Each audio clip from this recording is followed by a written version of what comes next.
பாப்ரி மஸ்ஜித் 1528 சக்கரவர்த்தி பாபர் அவர்களால் கட்டப்பட்டது. அதிலிருந்து தொடர்ந்து அது முஸ்லிம்களுடைய மசூதியாகவே இன்று வரை இருந்து வருகிறது. குறிப்பாக 1885 மகந்த் ரகுபர் தாஸ் என்பவர் அந்த இடத்தில் கோயில் கட்ட முயற்சி செய்த பொழுது அங்கே டெப்டி கமிஷனராக இருந்தவர் அதற்கு அனுமதி தரவில்லை. அதனை எதிர்த்து அவர் secretary of state of India என்று சொல்லி என்பவர் மீது இந்திய அரசாங்கத்தின் மீது ஒரு வழக்கு தொடர்கிறார்.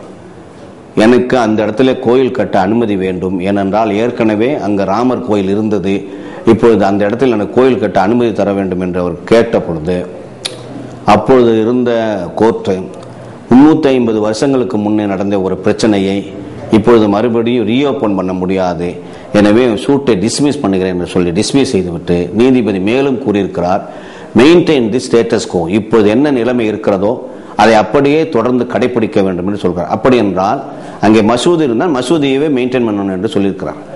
அந்த தீர்ப்புக்கு பிறகு 1949 வரை அங்கே முஸ்லிம்கள் பிரார்த்தனை எடுத்துக் கொண்டிருந்தார்கள். அவர் மசூதியாகவே இருந்தது. முதல் முறையாக 1949 டிசம்பர் 23 தான் சில பேர் அத்துமீறி அந்த ராம்லல்லா என்ற ராமருடைய விக்கிரகத்தையும் சீதையுடைய விக்கிரகத்தையும் கொண்டு போய் அங்கே வைக்கிறார்கள். யாருக்கும் தெரியாமல் திருட்டுத்தனமாக உள்ளே நுழைந்து அதை வைத்து விட்டார்கள். அதுதான் முதல் முறையாக அவர்கள் செய்த செயல். அதற்கு பிறகு 1950 ஒரு கேஸ் போட்டு இந்த இடத்தில் பூஜை நடத்துவதற்கு எங்களுக்கு அனுமதி தர வேண்டும் என்று சொல்லி ஃபைசாபாத் கோர்ட்ல கேஸ் போடுகிறார்கள். அதற்கு நீதிபதி அவர்கள் பூஜை நடத்துவதற்கு அனுமதி தருவதும் அந்த பூஜை நடப்பதை யாரும் தலையிடக்கூடாது என்று சொல்லி ஒரு உத்தரவு கொடுக்கிறார்.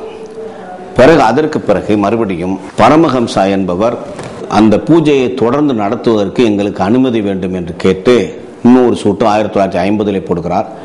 1990 வரை அதில் விசாரணை நடத்தாததால் அவரே அந்த கேஸை வாபஸ் வாங்கி கொண்டார். அப்புறம் நிரோமோகி அக்ரஹா என்ற இன்னொரு அமைப்பு, இந்து அமைப்பு, அதற்கு பிறகு இந்த ரிசீவரிடமிருந்து இந்த கோயிலை இந்த பொறுப்பை எடுத்து எங்களிடம் ஒப்படைக்க வேண்டும் என்று சொல்லி மனு சூட் போட்டிருக்கிறார்கள்.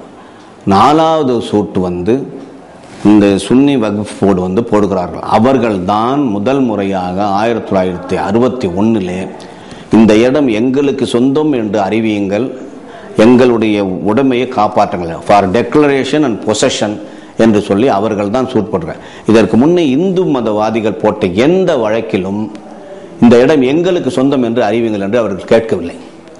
முதல் முறையாக வக்ஃப் போர்டு தான் இந்த இடம் எங்களுக்கு சொந்தம் என்று அறிவியுங்கள், எங்களுடைய பொசஷனை காப்பாற்றுங்கள் என்று கேஸ் போட்டிருக்கிறார். அதுவும் 1961 ஏன் அதை போடுகிறார் என்றால் 1949 அத்துமீறி இந்து மதவாதிகள் உள்ளே கொண்டு ராமர் விக்கிரகத்தை வைத்து விட்டார்கள். எனவே இந்த ராமர் விக்கிரகம் வைத்து 12 வருஷம் முடிவதற்குள் டிசம்பர் 23, 1940 அவர் உள்ளே வைக்கிறார்கள். எனவே இவர்கள் 1961 டிசம்பர் 18 இந்த வழக்கை சுன்னி வக்ஃப் போர்டு போடுகிறார். காணவரும் என்றால் சட்டப்படி இன்னொருவருடைய சொத்தை ஒருவன் 12 வருஷம் தன்னுடைய சொந்த சொத்தாக எல்லா விதமான உரிமைகளோடும் அந்தஸ்துகளோடும் உடைமைகளோடும் அனுபவித்தால் அந்த சொத்து அவனுக்கு ஆகிவிடும். It is called adverse position என்று இருப்பதால் அந்த 12 வருஷ கெடு முடிந்து விடுவதற்கு முன்பதாக இந்த கேஸ் போட வேண்டும் என்பதற்காக சுன்னி வக்ஃப் போர்டு 1961 டிசம்பர் 18 ஒரு வழக்கினை போடுகிறார்கள். அவர்கள் தான் முதல் முறையாக ஃபார் டெக்ளரேஷன் அண்ட் பொசஷன் என்ற வழக்கினை போடுகிறார்கள்.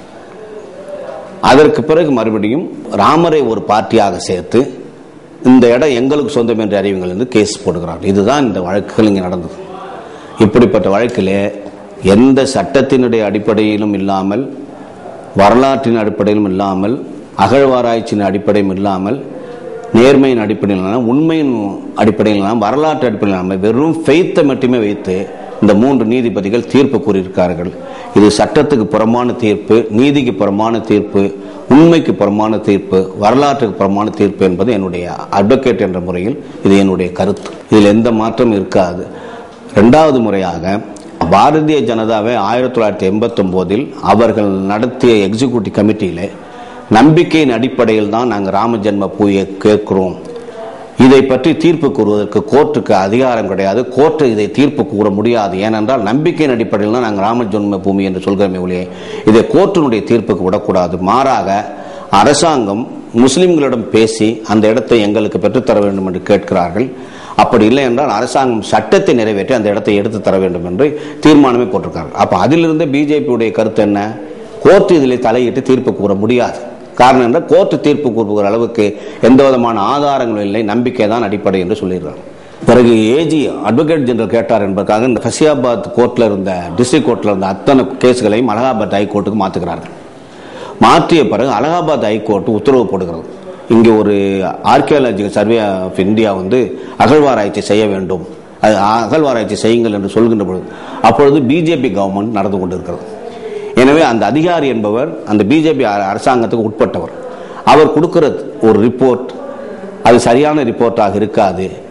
அவர் கீழே ஒரு ஹிந்து ரிலிஜியஸ் ஸ்ட்ரக்சர் இருந்ததுன்னு தான் சொல்லியிருக்கார், ராமர் கோயில் இருந்ததாக அவர் சொல்லவில்லை. ரெண்டாவது, அவர் கொடுத்த ரிப்போர்ட்லேயே அங்கே மிருகங்களுடைய எலும்புகள் எல்லாம் கிடைக்கப்பட்டிருக்குன்னு சொல்லி, ராமர் கோயில் இருந்திருந்தால் அந்த இடத்தில் மிருகங்களுடைய எலும்புகள் கிடைப்பதற்கு வாய்ப்பில்லை. எனவே இதையெல்லாம் வைத்து பார்க்கல அங்கே கோயில் இருந்ததற்கான எந்த ஆதாரமும் இல்லை.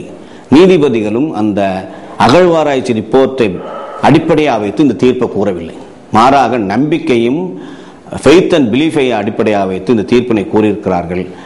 இரண்டாவது, அவர்கள் சூட்டு போட்டிருக்கிறது, ஒன்று சூட்டை டிஸ்மிஸ் செய்ய வேண்டும் அல்லது சூட்டை அலோவ் பண்ணணும், டிகிரி பண்ணணும். இவர்கள் மரத்தடி பஞ்சாயத்து மாதிரி உனக்கு 1/3 அவங்களுக்கு 1/3 இன்னொருத்தருக்கு 1/3 இந்து மதவாதிகளுக்கு 2 பேருக்கு ஆளுக்கு 1/3 முஸ்லிம்களுக்கு 1/3 இவங்க மரத்தடி பஞ்சாயத்து பண்ணியிருக்கிறார்கள் ஒழிய ஒரு ஹைகோர்ட் ஜட்ஜ் செய்ய வேண்டிய வேலை இது இல்லை. அவர்கள் சட்டத்துக்கும் நியாயத்துக்கும் இருக்கக்கூடிய ஆதாரங்களுக்கும் முற்பட்டு தீர்ப்பு கூறுவதற்கு பதிலாக நம்பிக்கையின் அடிப்படையில் தீர்ப்பு கூறுவதாக சொல்லியிருக்கிறார்கள். எனவே இந்த சட்டம் செல்லாது. மேலும் ஜஸ்டிஸ் கான் அவர்கள் தீர்ப்பிலேயே சொல்கிறார், ஒன்று, முதலில் இந்த இடத்தில் ஒரு பெரிய ஏரியாவில் ராமர் பிறந்ததாக அவர்கள் நம்பினார்கள். இரண்டாவது, மசூதி கட்டுவதற்கு முன்னே அவர்களுக்கு இருந்த எண்ணம், இந்த இடத்தில் ஒரு இடத்தில் ராமர் பிறந்ததாக அவர்கள் நம்பினார்கள். அந்த பெரிய நிலப்பரப்பில் ஒரு இடத்தில் ராமர் பிறந்ததாக இந்துக்கள் நம்பினார்கள். அடுத்து மசூதி கட்டிய பிறகு இந்த மசூதி கட்டியது இடத்தில் தான் ராமர் பிறந்ததாக அவர்கள் நம்பிக்கை தெரிவித்தார்கள். கொஞ்ச நாள் கழித்து எங்கே அந்த சென்ட்ரல் டோம் இருக்கிறதோ, எங்கே அந்த மத்திய கோபுரம் இருக்கிறதோ அதற்கு நேர கீழே இருக்கிற இடத்தில் தான் ராமர் பிறந்ததாக இவர்கள் நம்புகிறார்கள். அவர்களே 3 விதமான நம்பிக்கைக்கு ஆளாயிருக்கிறார். ஜஸ்டிஸ் கான் அவர்கள் அதை தெளிவாக சொல்லியிருக்கிறார். அதனால சுப்ரீம் கோர்ட்டுக்கு போனால் நிச்சயமாக இது இஸ்லாமியர்களுக்கு வெற்றியாக அமையும் என்பது என்னுடைய கருத்து. ரெண்டாவது, இது இந்திய அதாவது 1992 டிசம்பர் 6 நடந்தது காட்டுமிராண்டித்தனமான செயல். மெஜாரிட்டியாக இருக்கக்கூடிய இந்துக்கள் அத்துமீறி நுழைந்து அந்த மசூதியை இடித்து தரமட்டமாக்கியிருக்கிறார்கள்.